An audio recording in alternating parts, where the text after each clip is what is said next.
Bienvenue dans cette nouvelle édition du QG News. Au sommaire de l'actualité, ouverture ce mardi 24 septembre du deuxième dialogue sur la mise en œuvre du programme pour le développement des infrastructures en Afrique. Réunis à Malabo, en Guinée équatoriale, les représentants du continent vont discuter des solutions afin d'accélérer la réalisation des infrastructures sur le continent. 22 septembre 1960, le Mali accédait à sa souveraineté nationale. Un 59e anniversaire célébré ce dimanche est marqué par le discours du président de la République. Discours qui était axé sur les principaux défis auxquels le pays fait face, notamment la lutte contre le terrorisme. Et puis le groupe Kassav en tournée mondiale. Les inventeurs du zouk ont donné 2 concerts à Abidjan, en Côte d'Ivoire, pour le plus grand plaisir de leurs fans. Mais tout d'abord, en Algérie, le procès des 2 ex-patrons des renseignements, Mohamed Medienne et Bachir Tartag, de la chef du Parti des travailleurs Louisa Hanoun, ainsi que du conseiller et frère de l'ancien président de la République Saïd Bouteflika, s'est ouvert ce lundi 23 septembre au tribunal militaire de Blida. Seuls les avocats et les familles des accusés ont eu le droit d'assister à l'audience et un important dispositif policier a été déployé autour du tribunal militaire de Blida. Les 4 détenus sont accusés d'atteinte à l'autorité de l'armée et de complot contre l'État. Ce procès jugé historique par la presse algérienne serait la conséquence directe du mouvement inédit de contestation né le 22 février 2019 contre la perspective d'un 5e mandat de l'ancien chef de l'État Abdelaziz Bouteflika. Le deuxième dialogue sur la mise en œuvre du PIDA, le programme pour le développement des infrastructures en Afrique, s'est ouvert ce mardi 24 septembre à Malabo, en Guinée équatoriale. La première phase du PIDA s'achève en 2020. Le PIDA, c'est 51 projets lancés depuis 2012 dans les secteurs de l'énergie, du transport, de l'eau et des TIC. Jusqu'au 26 septembre, il sera question pour les représentants des États africains présents à cette rencontre de trouver des solutions afin d'accélérer la réalisation des infrastructures sur le continent. Fanny Mounichi, notre correspondante à Malabo, nous fait le point. Le deuxième dialogue sur la mise en œuvre du PIDA, programme pour le développement des infrastructures en Afrique, a lieu ici à Malabo, en Guinée équatoriale. Nous sommes au centre de conférence de Sipopo. C'est là que pendant 3 jours, les participants à cette conférence vont échanger. Il sera question pour les États de trouver des solutions afin d'accélérer la réalisation des infrastructures sur le continent. C'est d'ailleurs le thème retenu pour ce second dialogue. 3 jours au cours desquels l'État d'avancement des projets de la première phase du PIDA sera évaluée. Sera également posée la question centrale du financement. Et puis les discussions déboucheront sur la deuxième phase du PIDA, dont le lancement officiel est prévu pour janvier 2021. Une seconde phase que l'Union africaine, que la Commission de l'Union africaine annonce déjà comme radicalement différente. Et il faut dire que l'enjeu est de taille. D'après la Banque africaine de développement, l'Afrique doit investir chaque année 130 milliards de dollars pour rattraper son retard en infrastructure. Le Mali célébrait ce dimanche 22 septembre son 59e anniversaire de l'indépendance. L'occasion pour le chef de l'État, Ibrahim Boubacar Keïta, de s'adresser à ses concitoyens. Le président s'est dit ouvert aux discussions au sujet des dispositions de l'accord de paix. Reportage de notre correspondant Mokhtar Paris. Le 22 septembre 1960, le Mali accédait à la souveraineté internationale sous la présidence de Modibo Keïta. En cette date anniversaire des 59 ans d'indépendance du Mali, c'est la place d'armes du 20 janvier 1961 qui a servi de cadre à une cérémonie de prise d'armes. Le président de la République, Ibrahim Boubacar Keïta, rend hommage aux femmes, forces armées maliennes qui sont engagées dans la lutte contre le terrorisme. Je dis encore une fois ma confiance totale en l'armée malienne. Elle sait combien j'ai souci d'elle. Elle le sait, pas des vrais mots. Et elle sait quelles sont les mesures qui ont été prises depuis que nous sommes là pour la revigorer, pour la réconforter, pour qu'en cas de besoin, les familles soient confortées et réconfortées. Le chef de l'État, tout en exhortant les forces de défense et de sécurité à la rigueur et au professionnalisme, a rappelé les efforts consentis dans la lutte contre le terrorisme.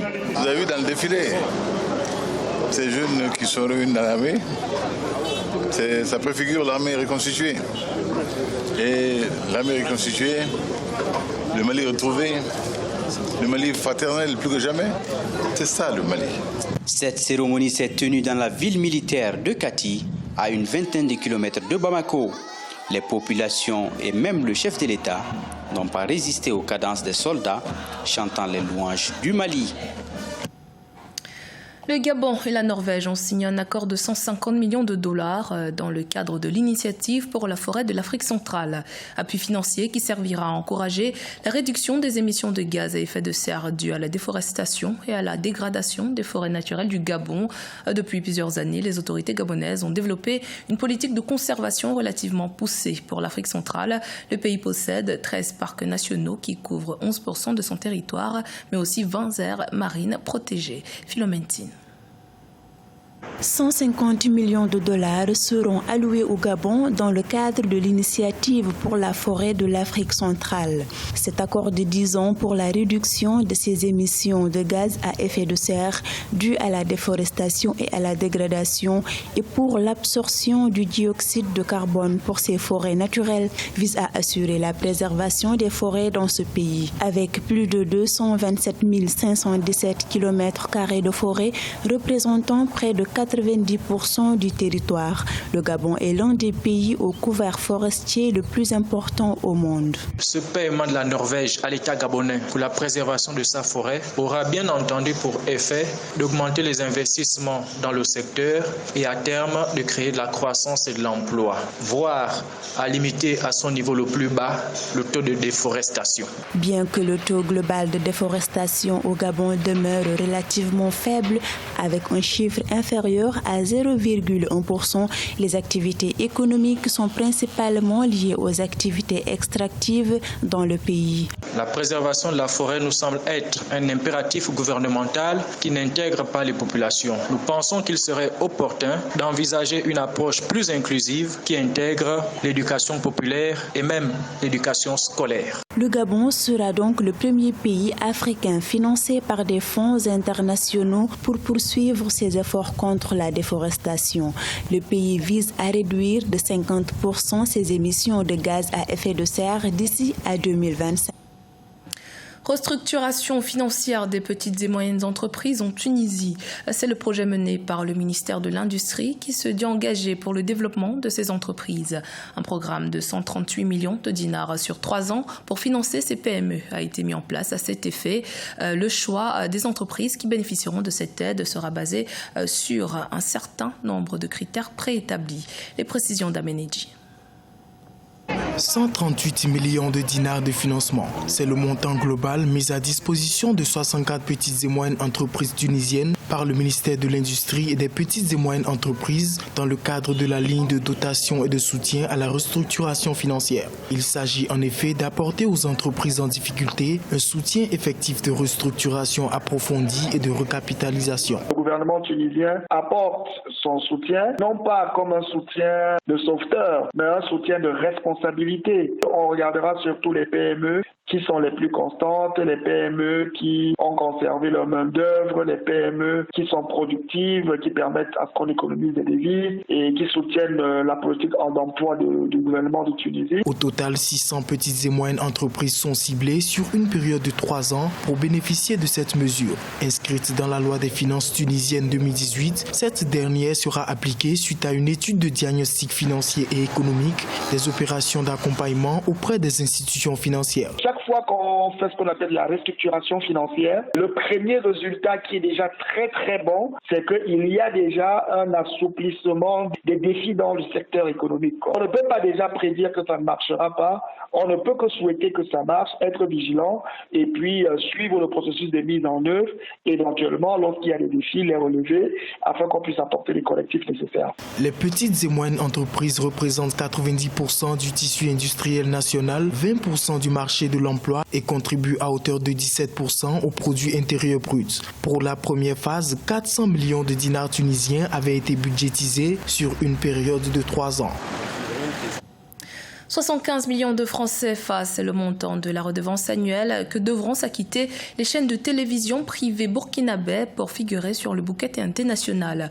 La mesure prise le 17 septembre dernier par les autorités reste tout de même une équation difficile à résoudre pour les éditeurs de presse privés.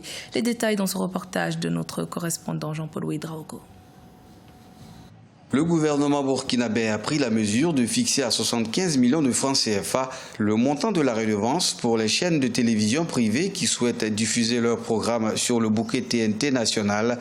La décision datée du 17 septembre 2019 émane d'un communiqué du comité de pilotage de la TNT, duquel il en ressort également que les télévisions confessionnelles connaîtront une baisse de 25% des redevances à payer. Ce n'est pas une question d'exclusion, c'est une question de regarder la réalité en face. Il n'y a pas de privé, il n'y a pas de public dans la TNT. Ils sont traités sur un même pied par la SBT. Nous avons discuté avec les acteurs et nous sommes tombés d'accord sur 75 millions de francs CFA.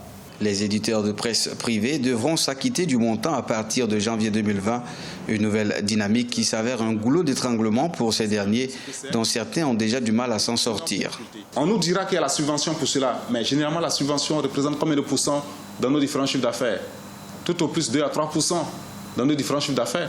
Donc cette subvention ne suffit pas pour compenser le sacrifice que ces médias privés consentent pour promouvoir la culture et partant les valeurs burkinabées. Donc c'est pour dire qu'il ne faut pas voir en ces entreprises que de simples entreprises classiques. En rappel, le pays a basculé dans la TNT depuis bientôt 3 ans. Le déploiement est effectif à 98% sur le territoire national, à en croire la société burkinabé de télédiffusion, et l'extinction définitive des signaux analogiques est prévue pour le 1er novembre 2019. Dans l'actualité sportive, une affiche Algérie-Colombie se jouera le 15 octobre prochain à Lille. Un simple match amical, mais qui pour l'Algérie a une importance particulière, car il s'agira de la première rencontre que les Fennecs disputeront sur le territoire français en 11 ans. Leur dernier match sur le sol français remonte à novembre 2018, quand l'Algérie affrontait le Mali en match amical à Rouen. À 40 ans d'existence, le groupe musical Kassav est toujours aussi populaire. Dans le cadre de sa tournée mondiale, le groupe d'une quinzaine de personnes originaires des Antilles s'est arrêté en Côte d'Ivoire pour 2 concerts à Abidjan, pour le plus grand bonheur de ses fans ivoiriens. Reportage signé Olivier Conan. Distinction officielle pour les membres du groupe Kassav à l'hôtel communal de Cocody. Ils ont été faits citoyens d'honneur pour marquer la gratitude des mélomanes ivoiriens qui ont découvert le groupe Kassav il y a 35 ans. Un attachement réciproque entre Kassav et la Côte d'Ivoire. Kassav est vraiment, véritablement, sincèrement attaché à la Côte d'Ivoire. L'histoire de Kassav en Afrique a réellement commencé ici. Tout ce qu'on espère, c'est que la chaleur et l'amour pour la musique de Kassav qui existait toutes les époques où nous sommes venus existent encore aujourd'hui. Notre île entière, ça fait un quartier d'Abidjan.